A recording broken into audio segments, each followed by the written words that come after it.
Well, today we enter into a new 8-week sermon series, but maybe more importantly, we move into an 8-week set-aside season as a church in which we are going to be focusing on prayer. And we're calling this season simply 40 Days of Prayer. And my desire for us during this season is two things. One, that through these 8 weeks that we would develop a biblical understanding of this thing called prayer that is often hard to understand.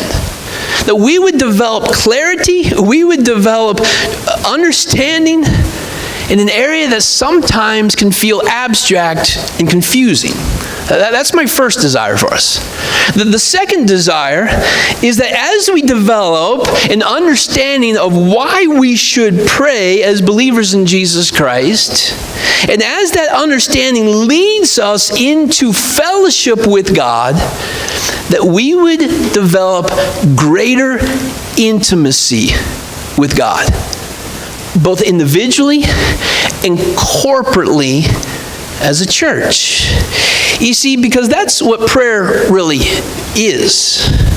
It is the avenue in which we develop intimacy with a personal God who wants us to know Him intimately.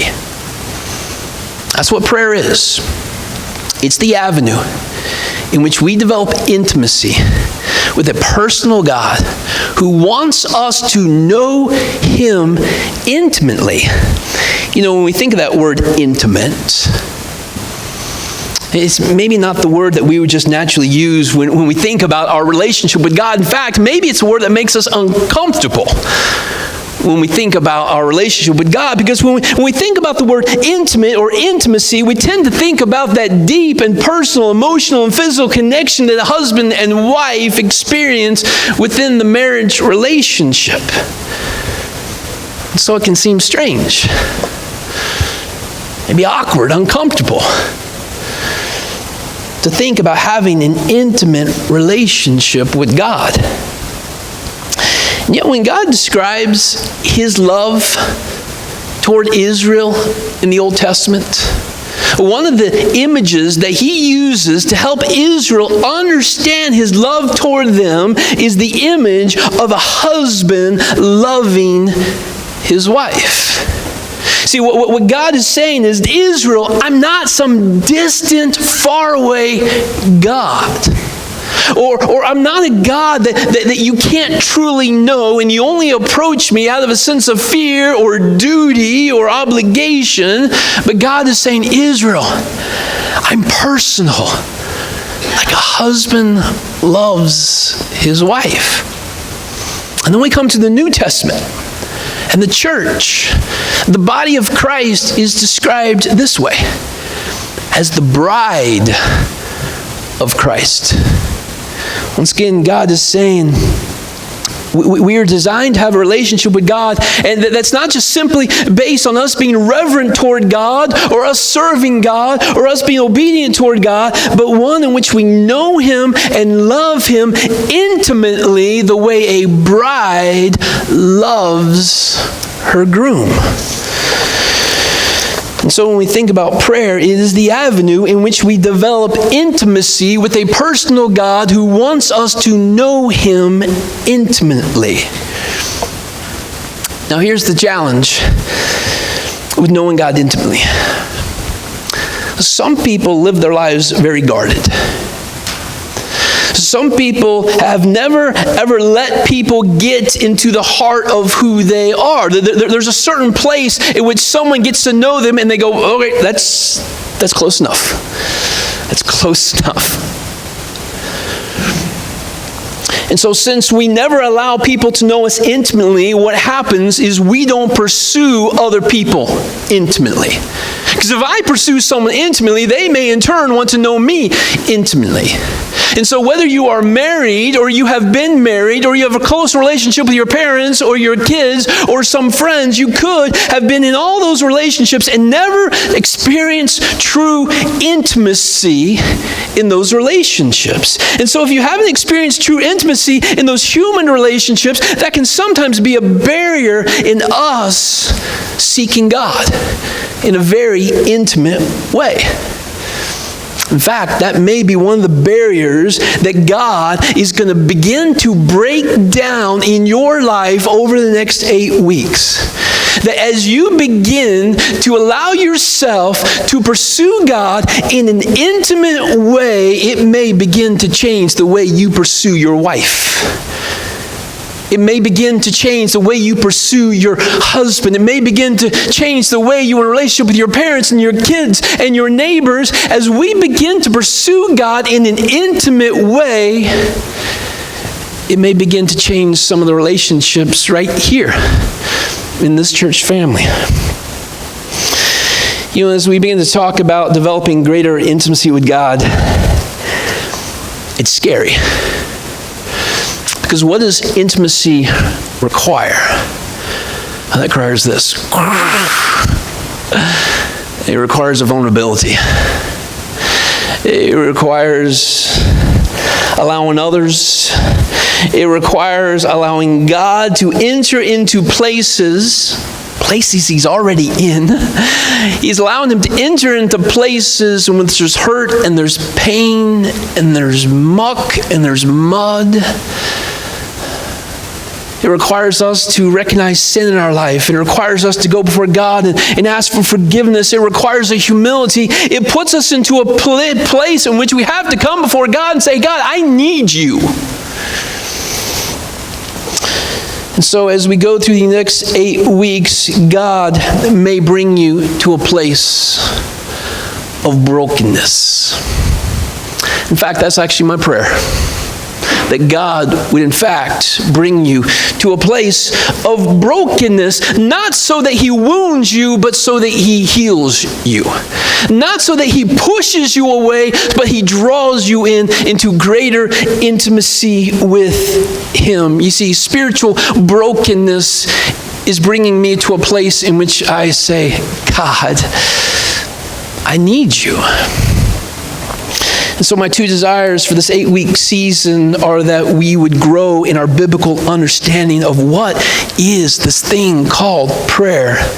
And as we grow in our understanding of prayer, that too, we would grow and develop greater intimacy with God as we fellowship with him through prayer. Now, you might think the series on prayer should begin with a fully defined definition of prayer. I mean, that seems like a good place to start, but I'm actually going to let that definition unfold as we walk through this series. But here is our very basic starting definition. Prayer is talking and listening to God. Prayer is a communication that we have with God in which I share my heart and I hear from his heart. But we're not going to end with that definition. We're going to build on that definition. And so as we begin today, we're going to begin where we should always begin when we talk about the subject of prayer. That prayer begins with God. And more specifically, prayer begins with us recognizing that we fully and completely need God. We can't understand this thing called prayer until you and I come to a place of surrender and humility before God and say, I need you. And so if you're not already there, would you turn with me to Psalm 63? This is the Psalm of David. These are his words. This is his prayer before God. And this psalm was most likely written before David was king.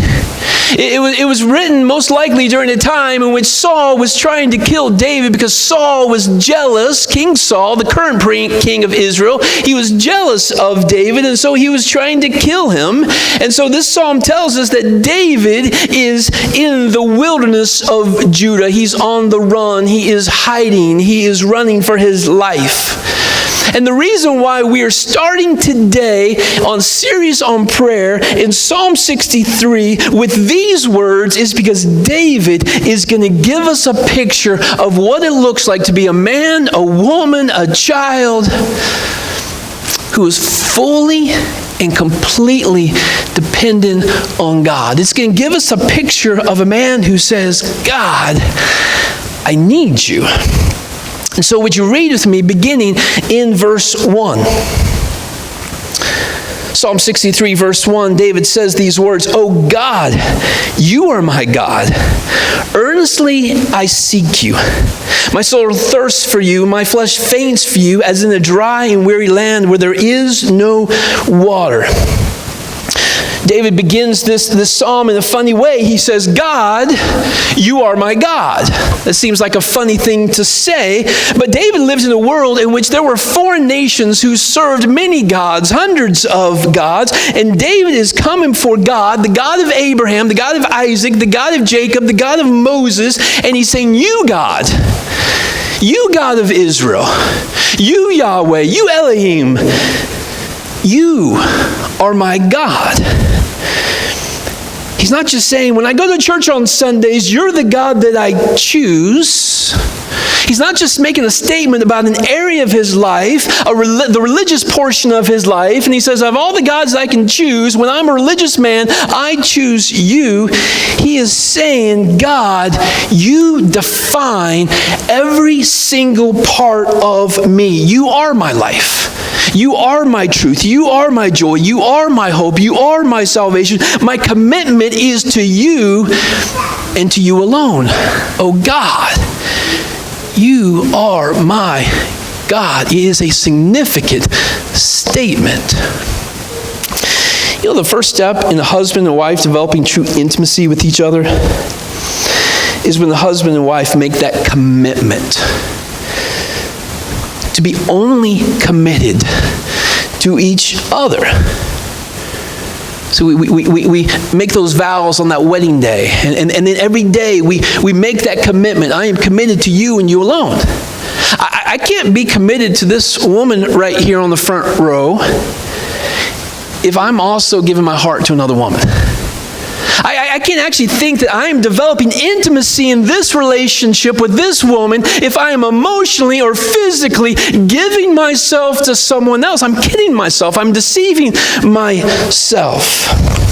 David is coming for God and he says, you're my God. I have no other gods. I'm fully yours. And because of that, it is you that I pursue. He says, oh God, you are my God.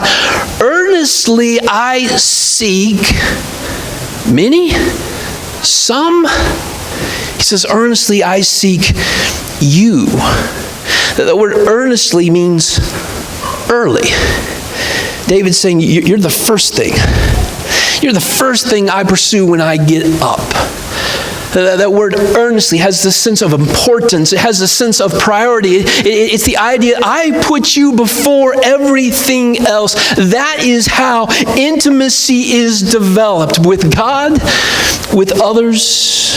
When you make someone make them the first priority. You know, intimacy is lost in the marriage relationship when the wife no longer becomes the priority of her husband. Intimacy is lost in the marriage relationship when the husband no longer becomes the priority of the wife. The children now become the priority. The job becomes the priority. The ministry becomes the priority, and that relationship begins to drift. What David is saying in verse 1 is, God, you are my priority. You are my priority above all things. And here's the reason. Because David recognizes that this is not just an act of reverence before a God. I'm choosing you, therefore I'm making you my priority. But what David recognizes is that his life depends on God. He continues. He says, my soul thirsts for you, my flesh faints for you, as in a dry and weary land where there is no water. Now, David is using language here that's sometimes foreign to us. We talk about needing God, but I think sometimes we use that more in a religious sense than a true recognition that apart from God, we can do nothing. David is saying that his life has a thirst, that his life has a hunger. And that thirst and that hunger can only be satisfied in God and God alone. And that thirst and that hunger leads David to pursue communion with God in prayer, not because that's what good religious people do, but David's saying, my life depends on it. I believe one of the reasons so few Christians and so few churches truly commit themselves to prayer is that so many Christians and so many churches do not truly recognize that they have a need, a life-giving need for God. I think when we talk about our need for God, I think really what we're expressing is our want. Oh God, I want you to fix this in my life. I want you to fix this problem. I want you to change this person. I want you to do this, God. I want you to do that, God. And when we talk about our need for God, I think really what we're talking about is a want for God to change things in our life. Too often we have a want for God that leads us to a casual and occasional half-hearted prayers instead of a need for God that leads us to a place of continual life-dependent prayers. Are you praying to fix some aspect of your life? Or do you pray because you recognize that God is life? Psalm 42:1. I think it's one of the great verses, one of the short descriptions of our true need for God. The psalmist says this, as a deer pants for flowing streams, so pants my soul for you, O God. By comparing the deer's thirst for water to a person's thirst for God, the psalmist is saying, God, you are not the dessert of my life after I have been filled with meat, but rather, God, you are the very thing that sustains me. I think the challenge for today's Christians is that we have made God an add-on. I think the reality is too oftentimes we make God secondary. We don't view God as oxygen, the thing that sustains us. We view God as a health supplement. I just take a little bit of this. Just help me be a little stronger in this area. Got to help me in this area. And yet he's the very thing that gives life. A question for us is, do I live my life looking for God to meet the needs that I cannot meet on my own? Or do I recognize that God is my need?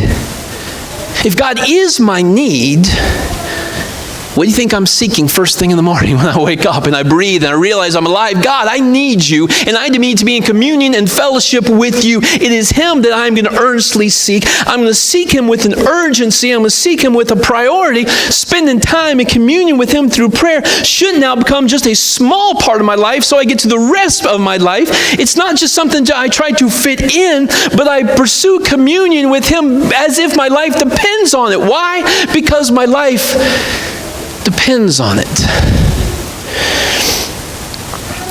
Now, I think it's important for us to see that the seeking after God here in Psalm 63 for David is happening in a season of great trial for David. David has a physical need. He's in the wilderness. People are chasing after him. They're trying to take his life, and he is in a wilderness where he is physically thirsty and hungry, and yet it is in this season that he is crying out to God. Now, we may say, well, of course that's in the season that he's crying out to God, but I actually think that when we are in the times of wilderness, in times of discouragement, in times of pain, I think that's where we have a tendency to walk away from God. I think that's where we have tendency to kind of put out the arm toward God, and we hide ourselves from God. And yet it is in this season that David recognizes it's you and you alone that I thirst.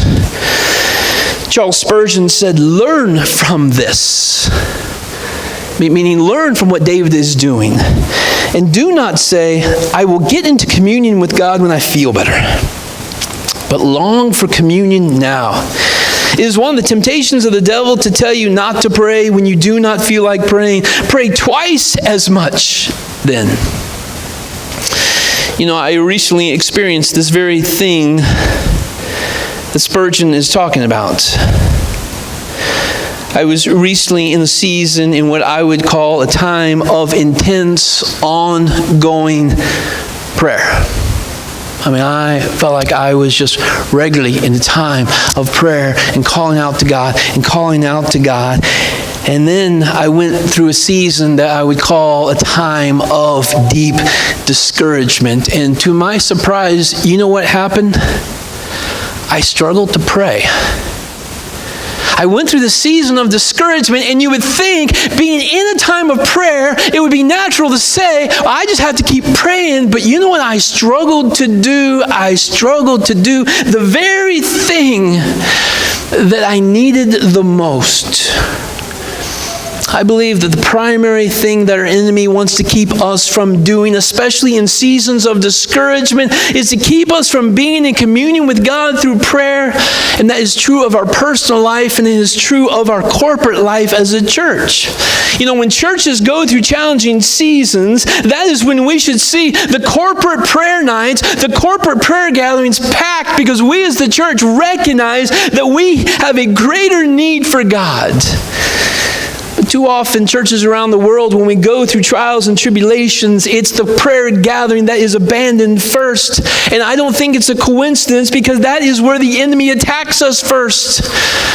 Our desire to pray, our need for God, when we start to quench it and satisfy it, wherever our human wisdom thinks it can be satisfied and quenched, as we try to fix our own issues and our own strength and our own wisdom, and in our own human deception, we run from the very thing that should satisfy our thirst.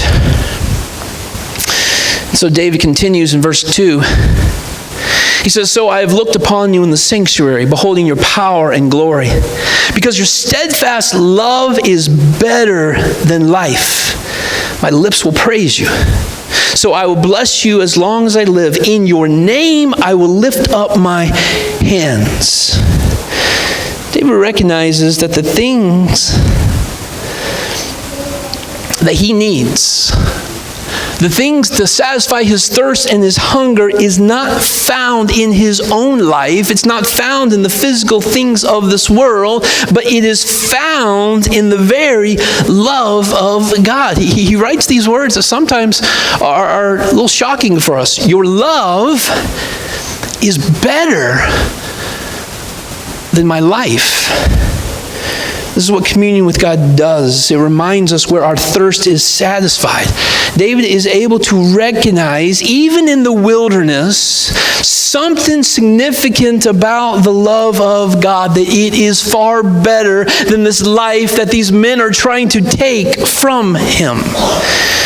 I think so many of us are wanting God to change our physical circumstances in order for us to truly have life down here and joy down here and hope down here. We're looking for God to change our physical circumstances so we can finally have physical peace and physical satisfaction. And yet, what God is desiring is that we would change where we find our peace and satisfaction. David is saying, it's not in my life. It's not in the circumstances of my life. It's not in my marriage or in the circumstances of my marriage. It's not in my job or the circumstances of my job. It's not in my friends that I will know peace and satisfaction and joy. That's not where my thirst is satisfied. That's not where my hunger is satisfied. He's saying it's in you, God. You and you alone. Don't ask God to change your life when you walk through difficult circumstances. Don't ask God to change your life when you walk through difficult circumstances. Ask Him to change your thirst in those circumstances. Ask God that you would know the satisfaction of Him and Him alone.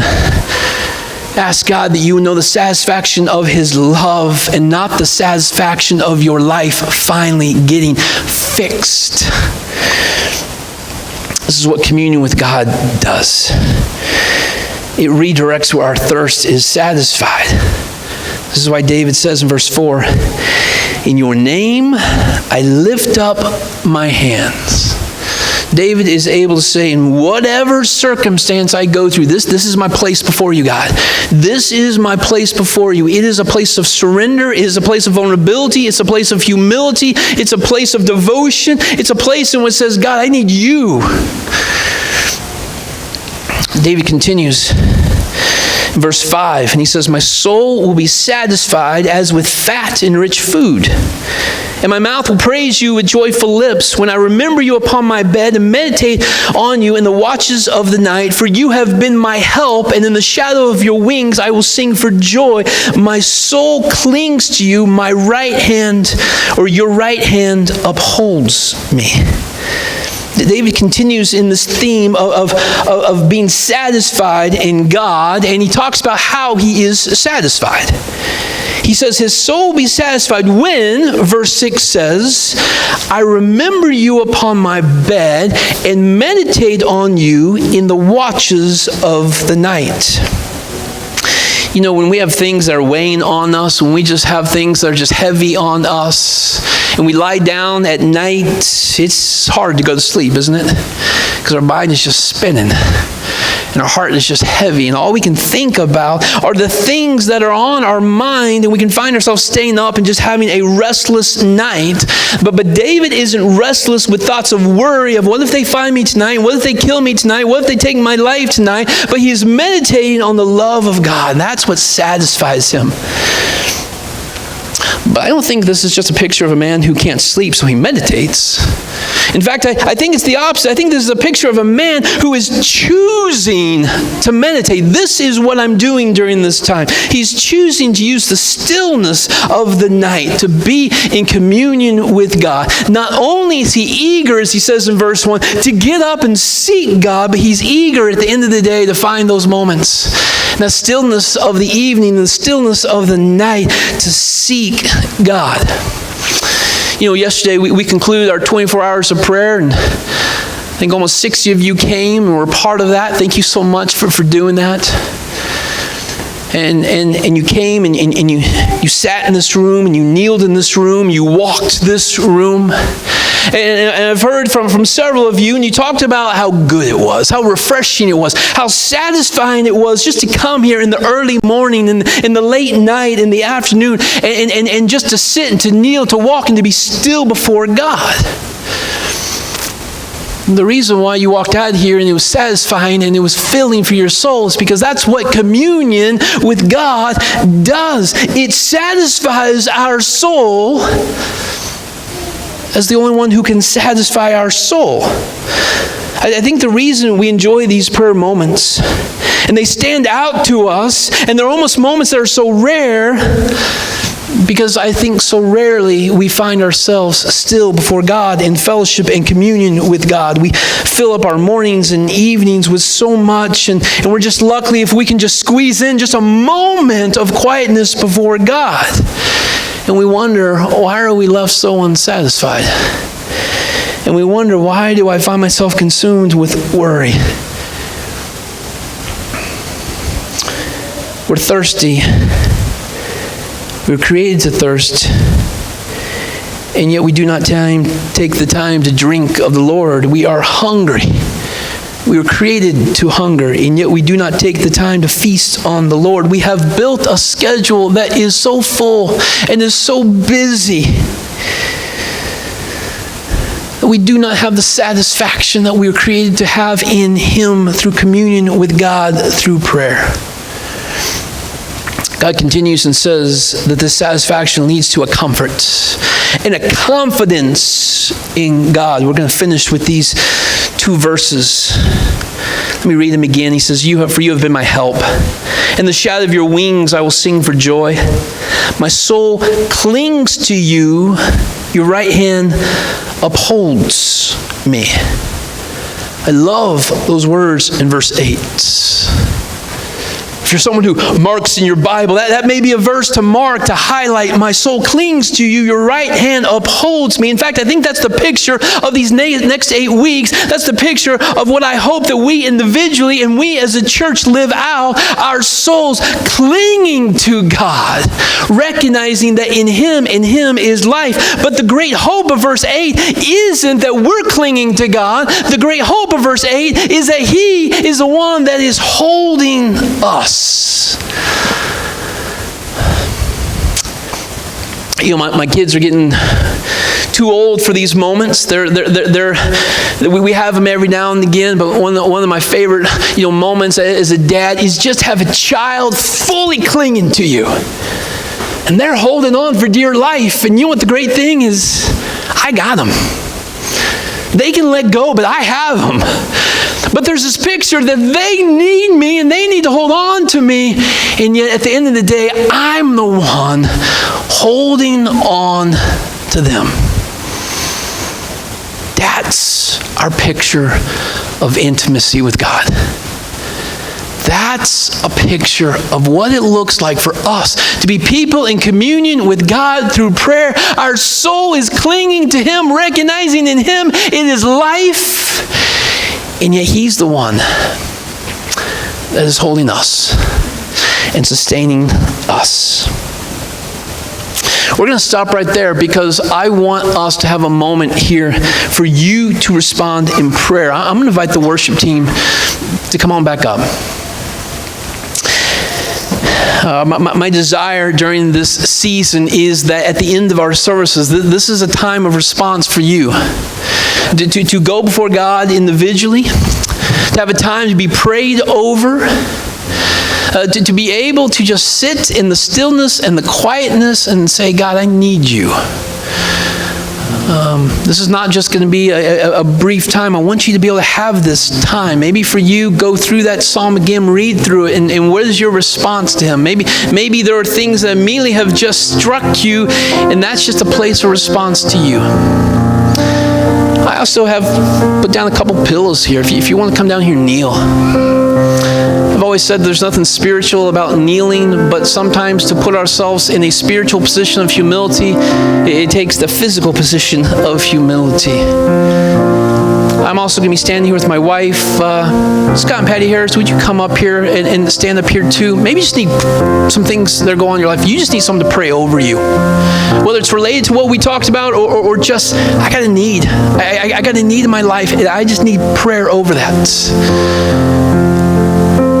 Guys, don't be bashful during this time. Intimacy requires vulnerability. It requires that we take off the Sunday mask and we say, I need. Because that's our position for God. That's not our place of weakness before God. That's our place of strength for God, for us to say, I need. Because we are satisfied in Him and Him alone. We invite you to come up if you need prayer. We invite you to kneel. We invite you to sit right where we are. We're going to spend some time in prayer.